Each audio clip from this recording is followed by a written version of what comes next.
En el capítulo anterior, nuestro protagonista le había pedido los planes a Edith, que actuaría esta vez como estratega contra los demonios. Esta, orgullosa, no solo le presenta uno, sino dos planes. El segundo era diferente, ya que no se podía garantizar la seguridad de las líneas de suministros. Solo habría que dejar que desaparezcan. Esa gente, Jiraiya Sama al habla. Continuamos con la historia de nuestro protagonista, protector de brujas, que ahora libra una gran guerra contra los demonios. Sigamos con la historia donde la dejamos. Nuestro protagonista le dice a Edith que le cuente sobre el plan que acababa de idear. Esta le indica que como los gusanos devoradores de Takira pueden hacer túneles a través de las cordilleras de montañas impasibles, también podrían abrirles un camino por debajo de las tierras salvajes. Dos gusanos pueden trabajar juntos para crear en paralelo un pasaje lo bastante ancho para permitir el paso de las carretas por ellos. Y aunque una estructura de tierra lodosa sea inestable y puede que sea imposible que hagan un espacio subterráneo, como en la ciudad fronteriza 3, si lo hacen lo suficientemente profundos, podrían usarlos como túneles de acceso. Nuestro protagonista pregunta cómo se procedería, y ahí es donde Edith comienza a explicar que la construcción comenzará en el asentamiento principal del primer ejército, en la entrada del túnel. Puede ser un agujero ubicado en el centro del asentamiento. Lo cubrirán con una carpa y quedará disfrazado, como cualquier otra estructura. Nuestro protagonista pregunta qué harán con los túneles después de que se retiren. Edith le dice que sellarán el agujero y lo cubrirán con tierra, dejando solo una ventilación para mantener la circulación del aire. ¿Cuánto tiempo se requeriría?, pregunta nuevamente el prota. Edith explica que anticipa que se necesitarán de 2 semanas a más de lo que se necesitaría para que el ejército avance en una zona de combate. De hecho, considerando el posible ataque de los demonios, es razonable asumir el avance que sería lento.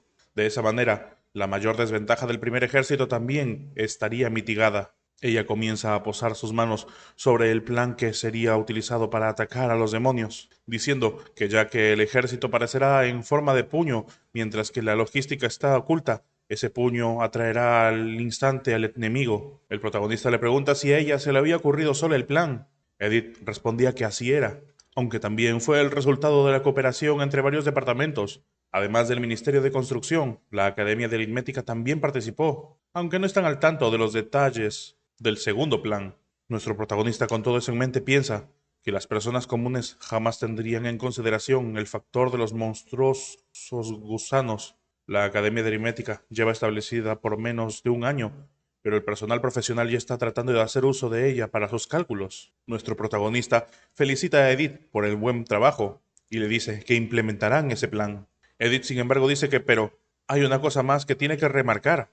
Aunque se implemente el segundo plan, las bajas serán inevitables. Después de todo, son los demonios quienes tomarán la iniciativa antes de que el primer ejército llegue a su destino. Es poco probable que de que puedan depender de posiciones defensivas o búnkers, como en las batallas anteriores. El protagonista le pregunta si entonces piensa que sería mejor observar y esperar por una oportunidad, pero Edith responde que no. Ella piensa que al mal paso darle prisa.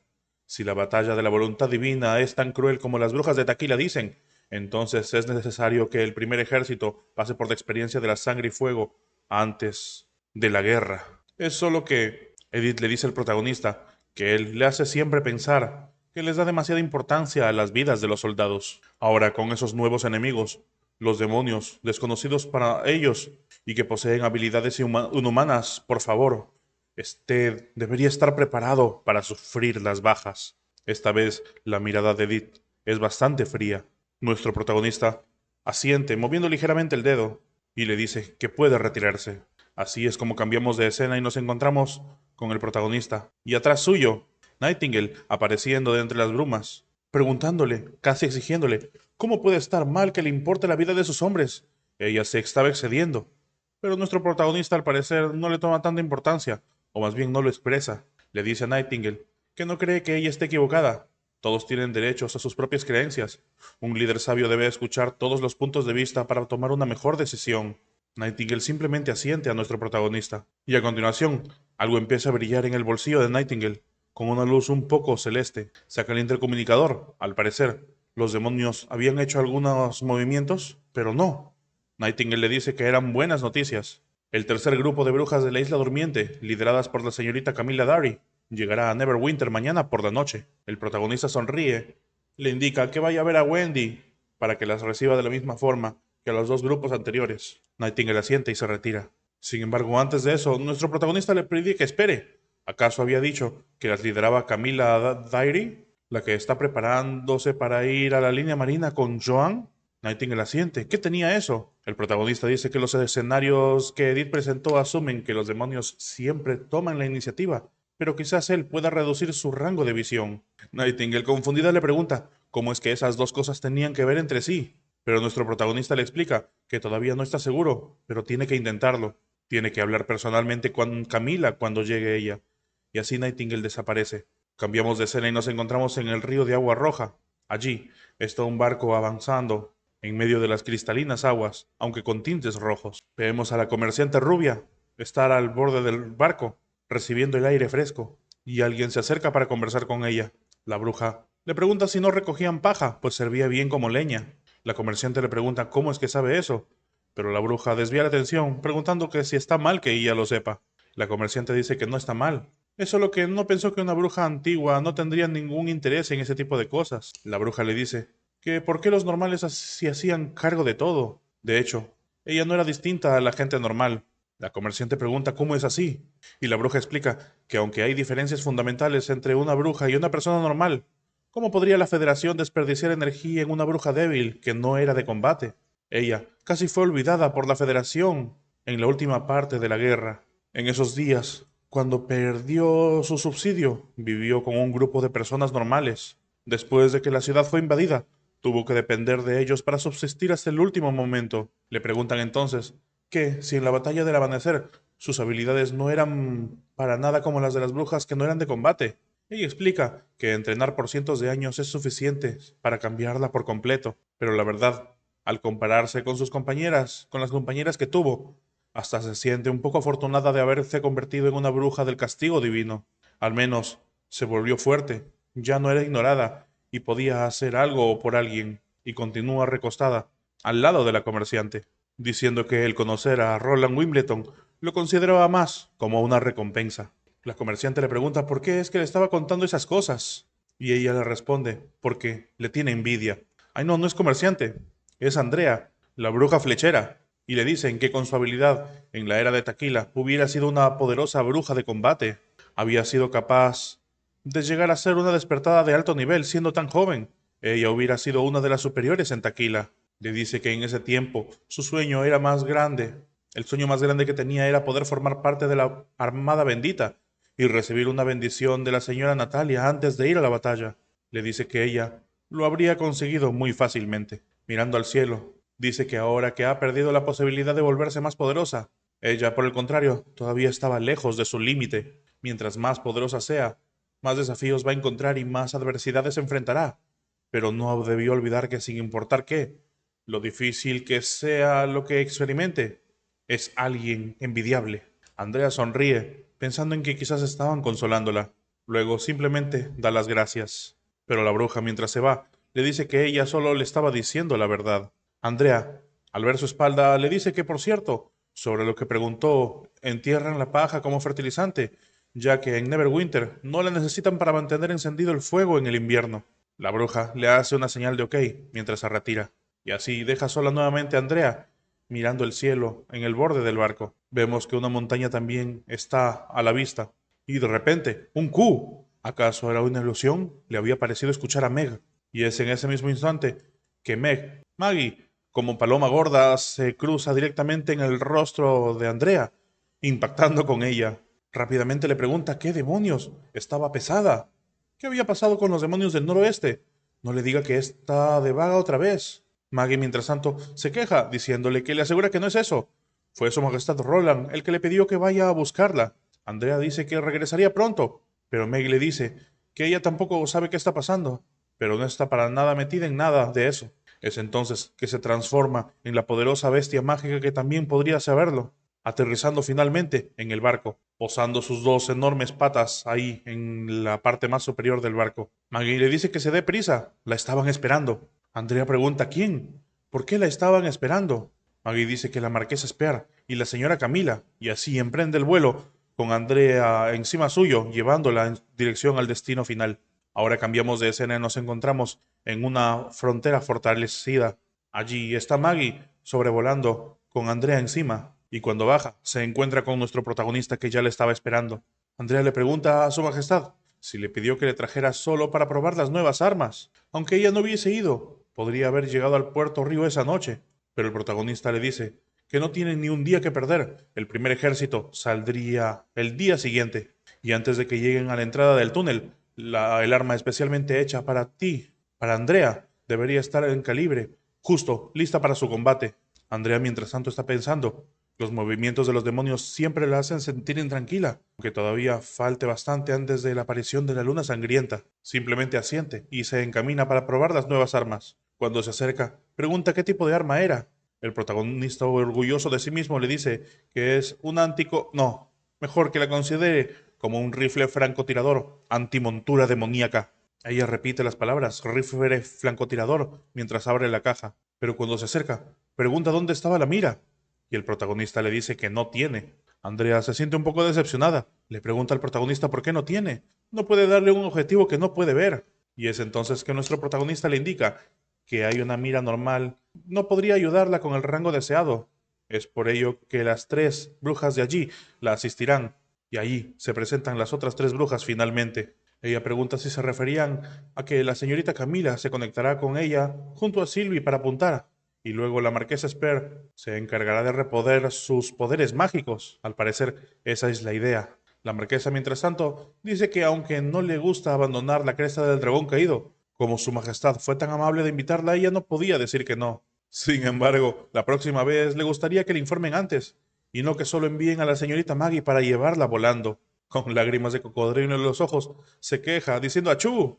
Ya estaba vieja y débil, el resfriado se pondría feo. Pero el protagonista, sin embargo, piensa que ya se había tomado el agua purificadora de Lily y pidió un nuevo lote de estudiantes entrenados por la municipalidad, pero se comporta como si fuera una empleada a la que no se le paga. André entonces le dice al protagonista que no está muy segura si su habilidad sería efectiva bajo la influencia de los ojos de la verdad. Nuestro prota le dice que es por eso que es necesario hacer la prueba, y es así que da la orden de comenzar. Mientras tanto, cambiamos de escena. Nos encontramos a Carter caminando de un lado a otro. Por dentro piensa, hay que ver en lo que se ha convertido. Ella estaba dando a luz, y la señorita Nana y la señorita Lily están allí. ¿Qué podría salir mal? Aunque ocurra algo imprevisto, pueden abrir su barriga y simplemente sacar al bebé. Pero ¿de verdad se puede abrir la barriga de una persona y ayudarle a dar a luz? Él no lo puede comprender. Está completamente desolado. Finalmente alguien aparece. Le dice que esté tranquilo. La hermana May va a estar bien. Y eso es porque ella era la persona más fuerte que había conocido. Carter agradece a la mujer que le está hablando. Y de repente, desde afuera se escucha 1, 2. Y cuando nos asomamos, lo que hay en la ciudad es un ejército caminando entre varios papelitos de colores que están cayendo. Carter voltea a ver. ¿El ejército marchará a la guerra el día de hoy? La mujer a su lado simplemente sonríe mientras observa, diciendo que sí. Su esposo también estará allí y ha estado ansioso esperando por la batalla y por su venganza durante mucho tiempo. Carter le pregunta sobre la venganza. Ella responde que sí. Por aquellos que murieron por los demonios, fue lo que dijo. Carter se pone a pensar que el reino ideal que su majestad mencionó ahora, hace mucho lo había mencionado, y ahora poco a poco estaba haciéndose realidad. Se supone que él tendría que estar marchando junto a ellos. Sin embargo, en ese momento se escucha un grito de un bebé empezar a chillar. Rápidamente, Carter y la mujer se dirigen hacia la puerta, y allí la puerta finalmente estaba abierta. Nana se estaba secando el sudor de la frente, y le dicen que muchas felicidades, su señor. Era un niño que estaba sano. Ahí estaba su hijo, al lado de una feliz pero agotada mujer. Carter inmediatamente se acerca, conmovido, pero ilusionado de ver a su familia haber crecido. Su esposa le sonríe y le dice que ahora él es papá. Carter asiente y la abraza tanto a ella como a su hijo. Ahora cambiamos de escena. Tiempo, noche, ubicación. Noroeste de la ciudad de Neverwinter, interior del bosque oculto. Personaje, Snaketooth. Allí se encuentra saliendo de la carpa, quejándose de las dolencias y paseando alrededor del campamento. Mientras tanto, al parecer, hay un ruido extraño que llama su atención. En uno de los contenedores, algo se mueve que está cubierto por tela. Él de inmediato se esconde entre los arbustos, pensando que las cosas en el carro deben ser suministros militares. No, acaban de moverse. Vemos a unos soldados tirar de las sábanas, y desde allí aparecen 2 enormes gusanos. El pequeño Snaketooth lo único que puede pensar es que son monstruos. Uno de los monstruos, o de los gusanos, se queja diciendo que tiene hambre y dónde está la comida. Snaretooth, al escuchar eso, se imagina que ya que tienen hambre, los guerreros no deberían estar ahí. Se imagina a los demás ofreciéndoles los obreros de su campamento como buena comida, deseándole buen provecho. Sin embargo, ve que esos soldados rápidamente cargan con unos barriles enormes.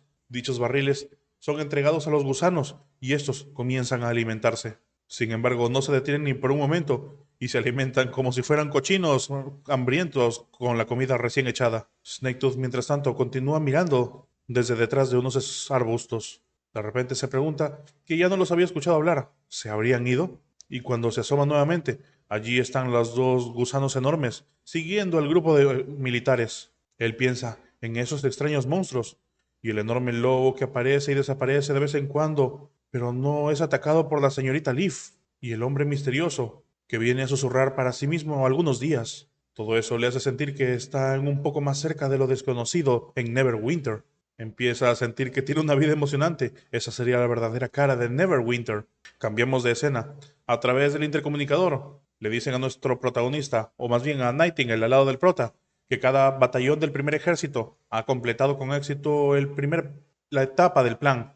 Ahora se están reagrupando en el punto de encuentro a 1 kilómetro y 760 metros del riel número 2 en el bosque oculto. El protagonista, con pluma en mano y un mapa frente a él, dice que se reagruparon en el punto de encuentro número 2 a 1.6 del bosque. ¿Entendido? ¿Alguna noticia sobre los demonios? ¿Alguna señal de su respuesta o de su parte? Dicen que Sylvie dijo que no ha hecho ningún movimiento. Todavía están enfocados en construir sus puertas vigías y que han levantado varios pilares de piedra negra. Además de eso, su línea de suministro de neblina roja apareció detrás de sus puestos vigías. El departamento de consejería concluyó que la cantidad de esos monstruos de patas alargadas es limitada. Nuestro protagonista dice que esas son muy buenas noticias. Pide que continúen con la observación y lo mantengan al tanto si es que descubren algo nuevo. Lightning, a través del intercomunicador, dice que entiende y cambio y fuera. Nuestro protagonista, mientras hace unos cálculos, piensa que si nada imprevisto sucede, se supone que el primer ejército entrará en la zona de reconocimiento de los demonios en 6 días, justo a finales de otoño, y continúa con el mapa, midiendo y planeando. Una vez que han colgado, Nightingale se pone al lado del protagonista y le pregunta qué es lo que le preocupa. Al parecer lo ve un tanto distraído. Le dice que acaso los resultados de las pruebas no fueron bastante buenos. Nuestro protagonista, lanzando un suspiro, dice que pero fueron pruebas después de todo. Nadie sabe si funcionará en la guerra. Una vez que comience, Nightingale le dice que ya de por sí es bastante asombroso que Andrea pudiera acertar de un globo constantemente a 5 kilómetros de distancia. No les iba a decepcionar teniendo esa arma. El protagonista piensa que ojalá sea así. Tomará una siesta en la oficina. Le pide que no lo despierte a menos que hayan nuevas noticias urgentes. Nightingale le pregunta si iba a tomar una siesta ahí y si le avisaba a las brujas de Taquila. Nuestro prota les dice que no hace falta y que ni siquiera les permita acercarse al castillo. Nightingale dice que entiende y que no se preocupe. Se asegurará de que ninguna pueda acercarse al rango del haz de luz. Y así, nuestro protagonista cae en sueño profundo de inmediato. Cambiamos de escena y ahora nos encontramos en el mundo de los sueños, en el edificio de departamentos. Nuestro protagonista mira la fecha en el calendario. Hoy era el día en el que García regresa del cuartel después de hacer su reporte. Le había prometido que le traería el libro que fue escrito hace medio siglo en el que se menciona la batalla de la voluntad divina. A continuación llama por teléfono y pregunta si había conseguido el libro. Le preguntan al otro lado de la línea que si le dicen que no, se enfadará y le cortará la llamada. El protagonista le dice que hay que estar tranquilo. El prota escucha que ella le indica que se lo recordaron hace 3 días y ella no es de las que olvida sus promesas como cierta persona. Nuestro protagonista asiente y le pregunta qué hay del libro. Ella le dice que ahí lo tenía, en su apartamento, y debería ir a buscarlo. Y entonces nuestro protagonista se presenta frente al departamento, tocando la puerta. Allí aparece la que en un momento fue su hermana en otro mundo, un poco sonrojada, vistiendo un traje bastante típico de la cultura china, que al parecer le entallaba perfecto. Nuestro protagonista también se sonroja. Ella le pregunta si quería tomar algo. El prota le dice que nada. Y una vez que se siente en un sillón, le pregunta si tiene que compartir hoy o que competir. Ella le explica si es que alguna vez había visto a un atleta que se prepare y se cambie en su casa. Ella estaba utilizando ese tipo de ropa porque después necesitaba aprovecharse de los marcialistas y su influencia. Nuestro protagonista le pregunta si acaso iba a firmar un comercial, pero ella responde que no, iría a una protesta.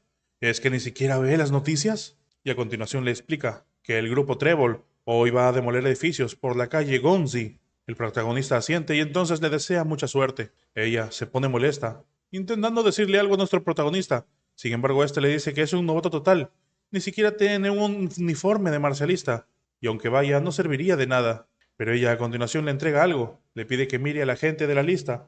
¿Cuántos de ellos eran marcialistas? Todos ellos son residentes de los apartamentos de abajo, pero aún así están dispuestos a ir con ella a la protesta. Si eligieran quedarse callados solo porque no son famosos, entonces sería mejor que todos olviden que existen. Nuestro protagonista piensa que sabe que todo eso en el mundo de los sueños no son más que ilusiones, pero al ver a alguien tan ferviente como ella, la verdad es que no puede considerar eso como una ilusión, y como sea, si le trajo el libro que le había pedido, lo menos que podía hacer era acompañarla como muestra de gratitud.